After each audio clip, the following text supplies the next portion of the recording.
সালে 21শে ফেব্রুয়ারি এই যে ভাষা আন্দোলন হয়েছে, এই ভাষা আন্দোলনের চেতনা নিয়ে আমাদের দেশ স্বাধীনতা অর্জন করেছে।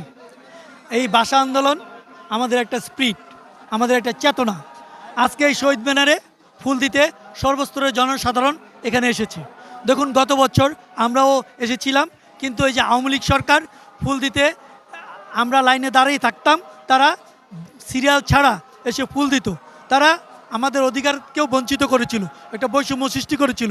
আজকে তারা নিজেরাই তাদের অধিকার ফুল দেওয়ার, তাদের নিজের অধিকার তারা সংরক্ষণ করে নাই, তারা আসে নাই। তা আমরা আজকে এই যে আমাদের অধিকার, আমাদের গণতন্ত্রের অধিকার, আমাদের ভোট দেওয়ার অধিকার, আমাদের সর্বস্তরের যে অধিকার, মৌলিক অধিকার, ওগুলি থেকে বঞ্চিত ছিলাম।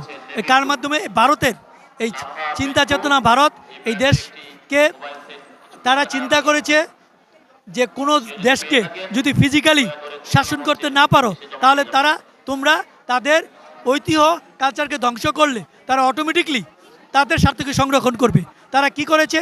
আমাদের ভাষাকে ধ্বংস করার জন্য বই পুস্তকে কাটছিট করে এবং আমাদের টিভি চ্যানেলগুলিও তারা চালু করেছে।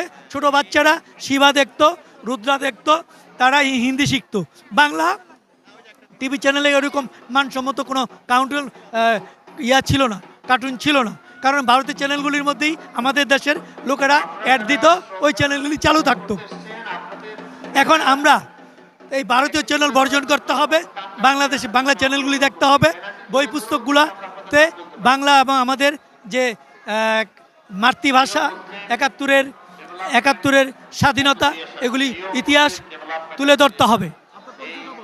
আমি হাজী বাহাউদ্দিন নোবেল, বাংলাদেশ জাতীয়তাবাদী সড়ক পরিবহন শ্রমিক দলের সভাপতি। দেখুন,